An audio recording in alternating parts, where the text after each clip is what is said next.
Hello dear learners, welcome to my YouTube channel Maths। Dear students, मेरा नाम है धर्मेश और मैं आपके लिए चला रहा हूँ RPSC first grade first paper math की सीरीज़। तो जुड़े रहिए स्टूडेंट्स और हम पढ़ रहे हैं टॉपिक वाइज मैथ। ठीक है, तो सबसे पहले हमने नेचुरल नंबर कंप्लीट किया, फिर रेशनल नंबर, फिर इरेशनल नंबर, फिर real number and their decimal expansion, और अब हम पढ़ रहे हैं ऑपरेशन ऑन रियल नंबर। ठीक है, इसका हमने एक भाग पढ़ लिया था और आज हमारे पास में सेकंड पार्ट है इसका, और हमारी जो क्लास होने वाली है क्लास नंबर 7 है। ठीक है, अगर आपकी इस क्लास की पीडीएफ आपको है ना, आपको पीडीएफ मिल जाएंगी, डिस्क्रिप्शन में लिंक मिल जाएगा। ठीक है, वहाँ से जाके आप पीडीएफ प्राप्त कर सकते हैं। ठीक है, पिछली क्लास में हमने पढ़ लिया था एक तो हमने पढ़ लिया था क्रमविनिमय नियम पढ़ा था। ठीक है, क्रमविनिमय नियम ये हमने पढ़ लिया था परिमेय और अपरिमेय दोनों संख्याओं के लिए। ठीक है, परिमेय व अपरिमेय संख्याओं के लिए पढ़ लिया था और हम पढ़ रहे थे साहचर्य नियम जो हमने परिमेय संख्याओं के लिए पढ़ लिया था। ठीक है, परिमेय संख्याओं के लिए पढ़ लिया था और आज हम पढ़ेंगे साहचर्य नियम अपरिमेय संख्याओं के लिए। तो चलिए पढ़ना स्टार्ट करते हैं, सीखना स्टार्ट करते हैं, मैथ को समझना स्टार्ट करते हैं। डियर स्टूडेंट्स, आज हम पढ़ेंगे साहचर्य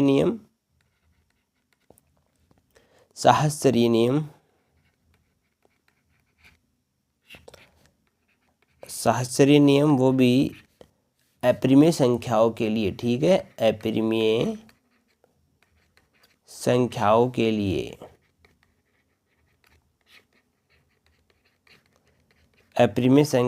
लिए, ठीक है डियर स्टूडेंट, इसमें हम पहले पढ़ेंगे योग के लिए। ठीक है, योग के लिए पढ़ेंगे साहचर्य नियम। योग के लिए पढ़ेंगे तो साहचर्य नियम में हमने पढ़ा था कि हम पहले 3 नंबर लेंगे ABC और ये नंबर आएंगे हमारे पास में अपरिमेय संख्या से। ठीक है, अपरिमेय संख्या से, और यहाँ से हम देखिए अब ये नियम क्या बोलता है। शास्त्रीय नियम इस प्रकार है कि हमारे पास में अगर A + B + C है तो हमारे पास में अगर हम A + B + C करते हैं, ये योग के लिए पढ़ रहे तो यहाँ पर योग का साइन आएगा। ठीक है, एडिशन का साइन आएगा। अगर ये वैल्यू और अगर ये वैल्यू सेम हो जाती है, इसकी वैल्यू और इसकी वैल्यू सेम हो जाती है, तो योग के लिए साहचर्य नियम का पालन करेगा, यानी अपरिमेय संख्याएं है ना, योग के लिए साहचर्य नियम का पालन करेंगी। तो मैं पहले 3 अपरिमेय संख्या लेता हूँ। मैं लेता हूँ √2, √3 और √4। ठीक है, ये A बराबर √2, ये B बराबर √3 और ये C बराबर √4 हो गया। ठीक है, अब साहचर्य नियम लगाते हैं इस पर। A, यहाँ से A क्या है, √2 है, प्लस B + C, B क्या है, √3 है, प्लस C क्या है, √4 है, इक्वल यहाँ A क्या है, √2 है, प्लस B क्या है, √3 है, ब्रैकेट बंद, प्लस और C क्या है, रूट हमारे पास में 4 है। तो देखिए स्टूडेंट, अब अगर ऐसे आप समझो इसको, अगर आप समझो कि यहाँ पर रूट नहीं है, ठीक है, रूट नहीं है, और यहाँ पर 2 और प्लस 3 और 4, ये तो 7 हो गए, ये 9 हो गए, ऐसे ये यहाँ पर हो गए, ये 5 हो गए, और ये यानी 2 और 3 5 हो गए, और प्लस 4 9 हो गए, तो दोनों तरफ वैल्यू बराबर है।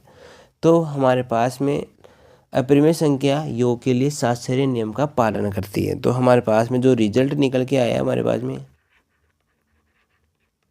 जो रिजल्ट निकल के आया है, उस रिजल्ट को आपको लर्न करना है, सीखना है, याद करना है।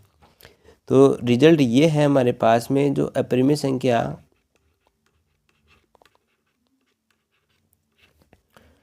संख्या या अपरिमेय संख्याएं, क्योंकि सभी के लिए लागू होगी। अपरिमेय संख्याएं योग के लिए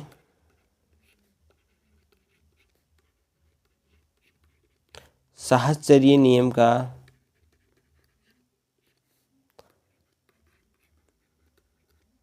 पालन करती है। ठीक है, ये रिजल्ट आपको याद करना है। इसी प्रकार हम घटाव के लिए निकालेंगे, मल्टीप्लाई के लिए निकालेंगे और डिवाइड के निकालेंगे। ठीक है, तो आगे हम बढ़ते हैं और आगे हम पढ़ते हैं घटाव के लिए। ठीक है, साहचर्य नियम घटाव के लिए। घटाव में भी हम 3 नंबर लेंगे और जो अपरिमेय संख्याओं में से लेंगे। ठीक है, ये टॉपिक है हमारा 3 नंबर में, और सेम वही है। इसमें क्या है, साहचर्य नियम। अगर a पहले प्लस था योग में, अब माइनस आ जाएगा। a माइनस बी माइनस सी बराबर हमारे पास में हो जाएगा यदि a माइनस बी माइनस सी, यानी यहाँ से जो वैल्यू इसकी वैल्यू आ रही है और जो इसकी वैल्यू आ रही है, अगर दोनों इक्वल हो जाती है तो घटाव के लिए भी, अपरिमेय संख्या घटाव के लिए भी साहचर्य नियम का पालन करती है। ठीक है, ये है हमारे पास में साहचर्य नियम। चलिए अब हम सेम वही प्रोसेस है, √2, √3 और √4 हम अपरिमेय संख्या लेंगे। ठीक है, ये a बराबर है, ये b बराबर है, ये c बराबर है। ठीक है, अब वापस इसमें रखते हैं हम। इसमें a क्या है, √2 है, √2 ओके। माइनस का साइन है, b क्या है, √3 है, और c क्या है, √4 है ओके।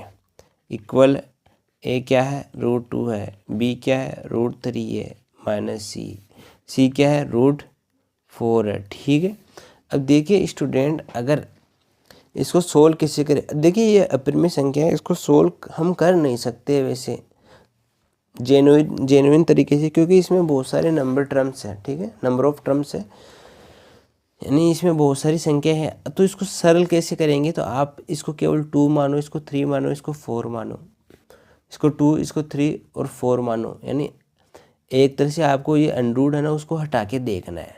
ठीक है, क्योंकि इसकी वैल्यू जो आएगी √2 की, वो ऐसे मानो 1.5 है, तो √3 की इससे 2 से ज़्यादा ही होगी। ठीक है वैल्यू, तो मैंने इसको केवल सिंपल नंबर में माना है, और फिर यहाँ पे से देखता हूँ कि 2 सिंपल नंबर में माना है, तो यहाँ से 2 है, और यहाँ से अपने पास में सिंपल नंबर में माना है 3 है, ये 4 है।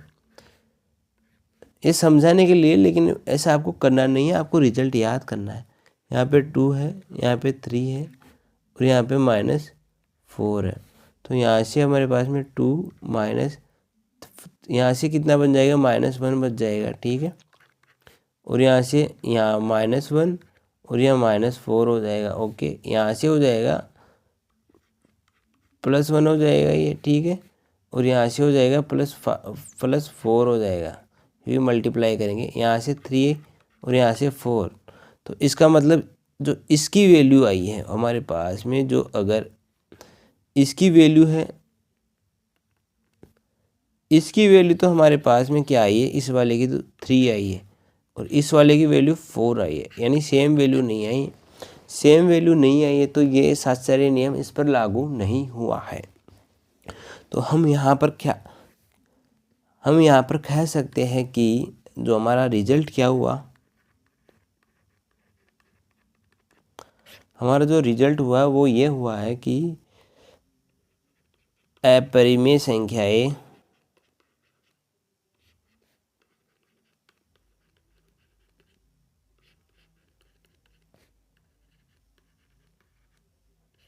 घटाव के लिए साहचर्य नियम का पालन नहीं करती है। साहचर्य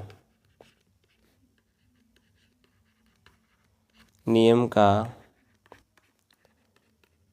पालन नहीं करती है।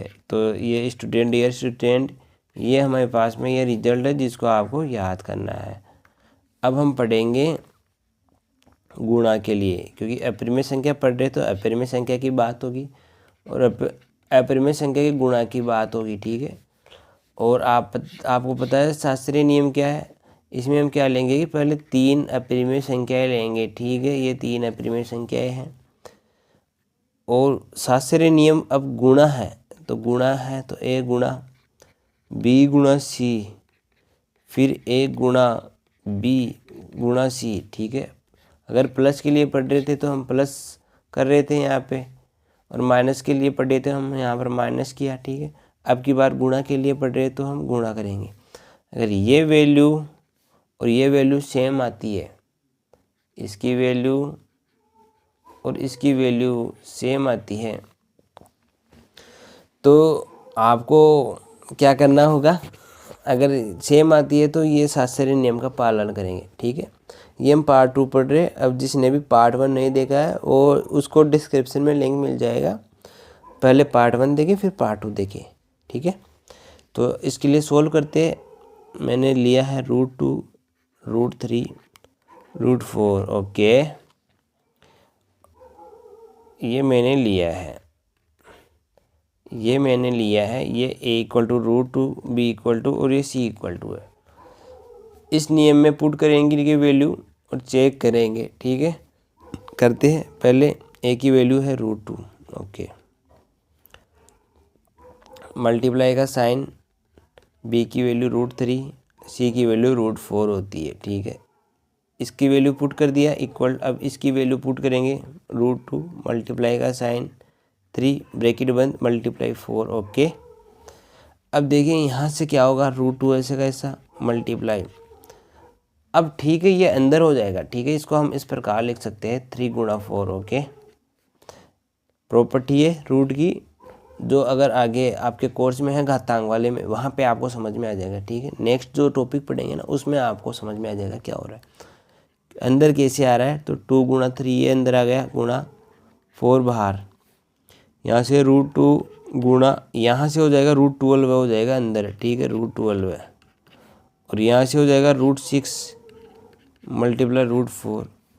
अगेन हम क्या करेंगे, यहाँ पर भी रूट की प्रॉपर्टी है तो 2 × 12 हो जाएगा अंदर, और यहाँ से हमारे पास में ये भी रूट की 6 × 4 हो जाएगा। यहाँ से रिजल्ट आ जाएगा 24 और यहाँ से आ जाएगा रिजल्ट 24, ठीक है। तो दोनों तरफ वैल्यू सेम है तो हम यहाँ पर क्या करेंगे, हम यहाँ पर रिजल्ट के रूप में यहाँ पर क्या लिखेंगे कि जो गुणा के लिए ना अपरिमेय संख्याएं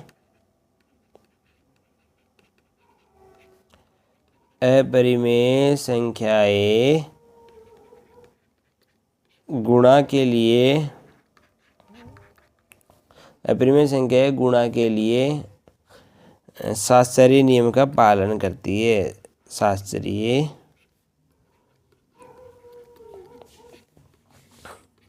नियम का पालन करती है, ठीक है। ये हमने पढ़ लिया था शास्त्रीय नियम के लिए गुणा का। अब लास्ट हमारे पास में है भाग का, ठीक है, डिवाइड का। भाग के लिए शास्त्रीय नियम पढ़ेंगे। इसमें वो 3 हम अपरिमेय संख्या लेंगे क्योंकि हम अपरिमेय संख्या के लिए पढ़ रहे हैं, ठीक है।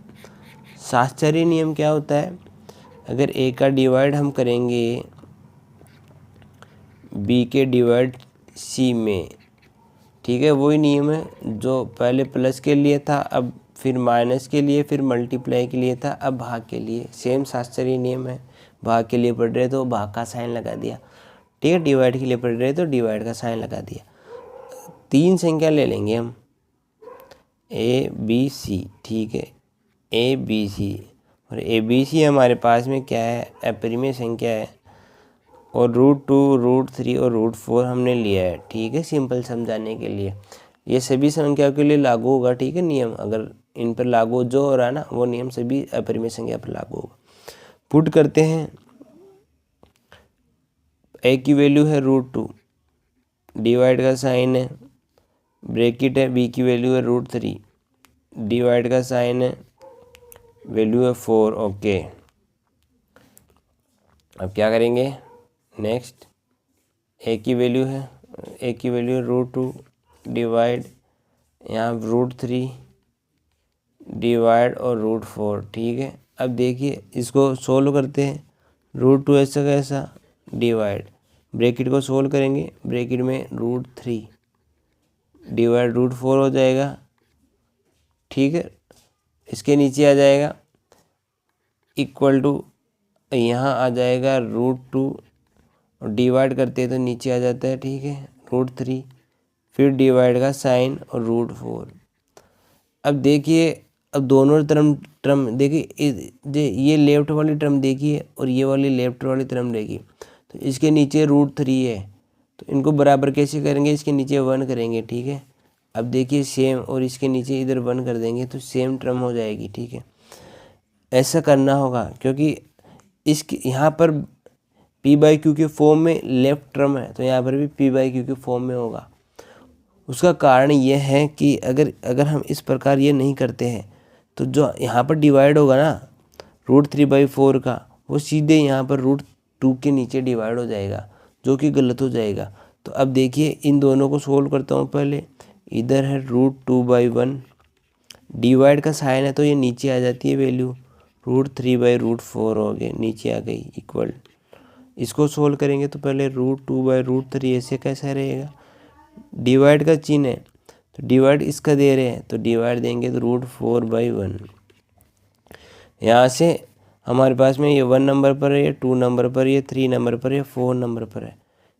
तो इस पर क्या पर, तो इसको कैसे सोल्व करते हैं, तो 1 गुणा 4, यानी जो 1 के पास में 4 नंबर वाला आ जाता है, और ये 2 नंबर वाला है, 2 नंबर के पास में ये 3 नंबर वाला आ जाता है, ठीक है। तो इसको इस प्रकार सोल्व करें। 1 नंबर है रूट 2, इसके पास में आएगा 4 नंबर वाला रूट 4, फिर 1, 2 नंबर पर 1 है, फिर 3 नंबर पर यहाँ पर आएगा, देखिए इस प्रकार 2 और 3, 2 नंबर वाला 3 नंबर वाला। इधर सोल्व करेंगे इसको, 1 आ जाएगा, 4 नंबर पर 1 है तो 4, यहाँ पर 3, ठीक है, आ जाएगा। यहाँ से हो जाएंगे रूट 8।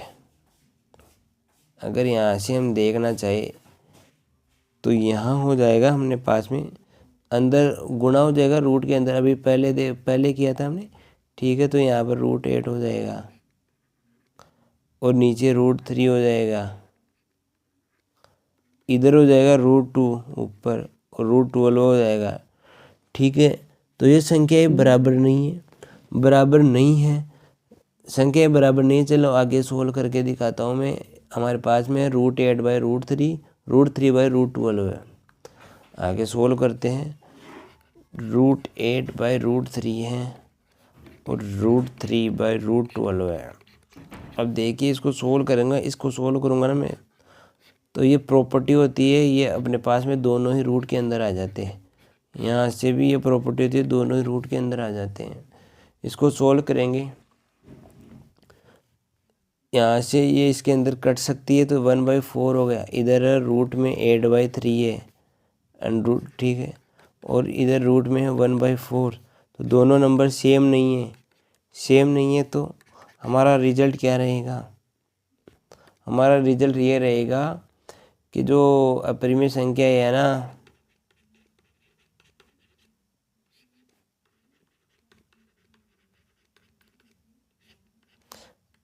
अपरिमेय संख्या भाग के लिए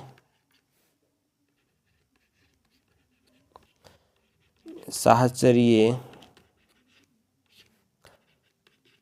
नियम को संतुष्ट नहीं करती है या पालन नहीं करती है, संतुष्ट या पालन नहीं करती है। तो ये हमने 4 रिजल्ट देखे हैं, जिसमें योग के लिए संतुष्ट करती है और गुणा के लिए संतुष्ट करती है, जबकि हमारे पास